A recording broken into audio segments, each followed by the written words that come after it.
Persisting, Vikramarka went back to the tree, took the dead body down from the top of the tree, put it on his shoulder, and walked silently to the grave as usual. Then Bethala in the corpse said, "Raja, you who are the ruler of a country with all the riches on your head, wandering in this terrifying graveyard at such a night, I am surprised as well as a reason for many suspicions. A king should be vigilant to protect himself not only from enemies but also from hypocritical friends and relatives. Prabhu Bhakta should not foolishly believe that any of those who work in his court are outsiders and threaten his kingship.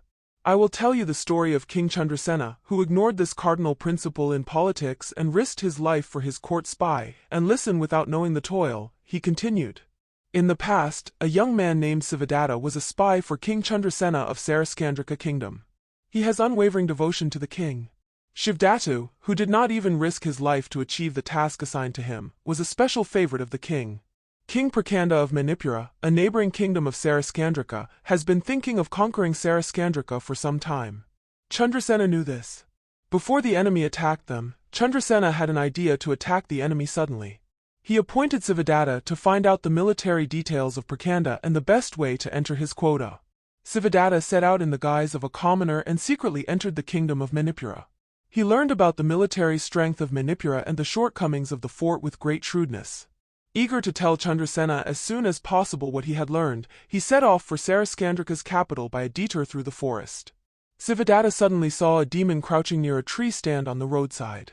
As Sivadatta was about to run forward, frightened by him, the demon opened his eyes and said, "Stop. You can't run away from me.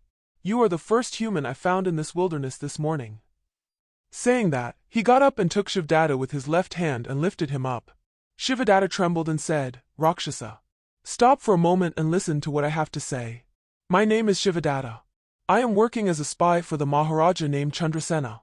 I have gathered an important piece of information about the enemy king. It should be handed over to the Maharaja quickly. Then I will come back and feed you," he said. The demon smiled and said, "If I leave you once, will I find you again? What information have you gathered so far?" he asked. "That cannot be told to anyone but Maharaja," said Shivadatta.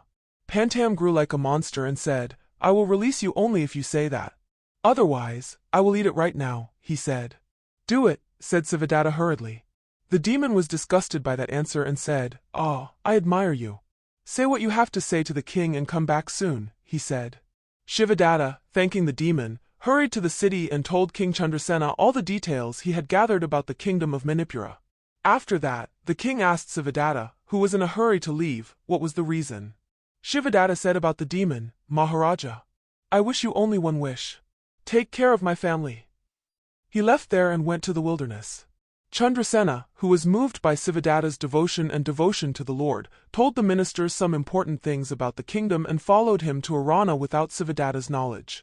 The demon was overjoyed to see Sivadatta returning to him as per Anamata. But in the meantime, King Chandrasena came before the demon and said, "Demon, did you see Shivdatta Satyadiksha? When he came to my work, he saw you. Therefore, I have a duty to protect him. Please leave him and accept me as food," he said. Hearing that, Shivadatta said, "Maharaja, if someone like me dies, no one will suffer except my family. If you die, the kingdom will be in turmoil," said the demon Kasi, "you should kill me and eat me." The king said, "Sivadatta, there is nothing to fear about the kingdom. As soon as you reach the capital, I have arranged for ministers to anoint you as king. People will feel more comfortable under the rule of someone like you," he said. The demon who was listening to their conversation was very impressed. He said, "Until now, I have only seen those who ran away in fear of me, but I have not seen those who compete to die. But one thing, don't you suspect that I will kill and eat you both?" he asked. The king smiled a little and said, "When you did not kill Shivdatu, I realized that you have a good sense of discretion. That is why I have come before you alone. If not, he will come with an army and start a war with you," he said. The demon and the king appreciated this and said, "Okay. So decide which of you I should kill and eat." "I am very hungry," he said.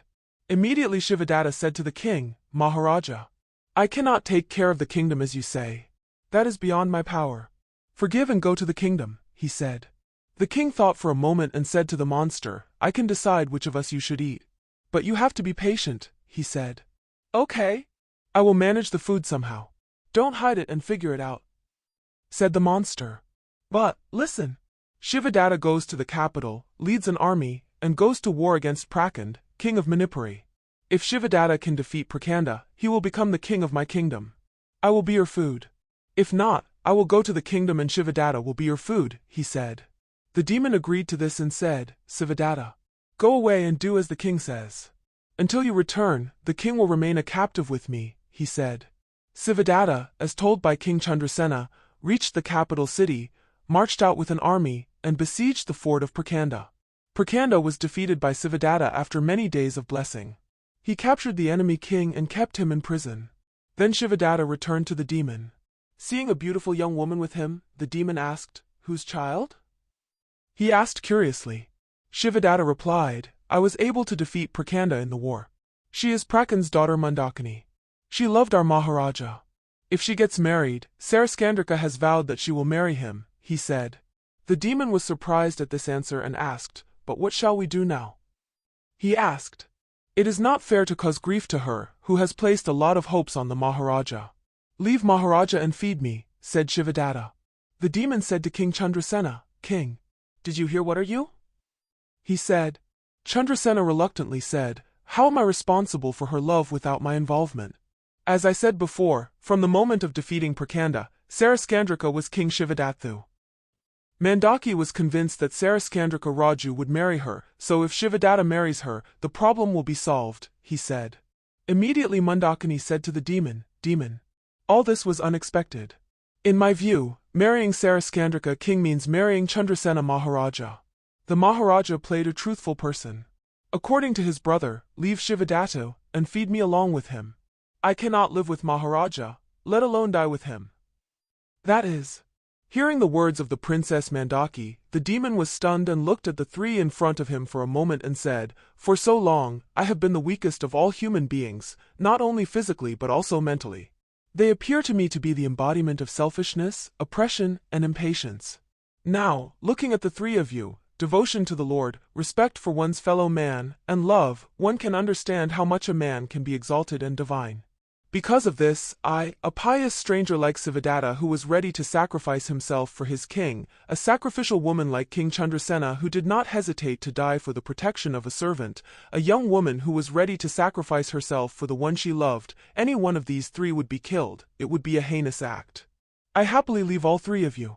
I am leaving this wilderness right now and going to distant shores, he said, flying into the sky and disappearing in a moment. Bethala told this story and said, Raja, I have some doubts in my mind about Shivadatta's behavior. If indeed he was such a great devotee, he might have been defeated by Prakanda. Then, as King Chandrasena had promised the demon before, Shivadatta would have been the demon's food. But without doing so, Shivadatta defeated Prakand with all his might. According to the king and the demon, under these conditions the king must become food for the demon. After winning the battle, if Princess Mandaki had not come to his senses, would Shivadatta have been the king and Chandrasena left as food for the demon? If you know the answer to these doubts and don't say it, your head will explode, he said.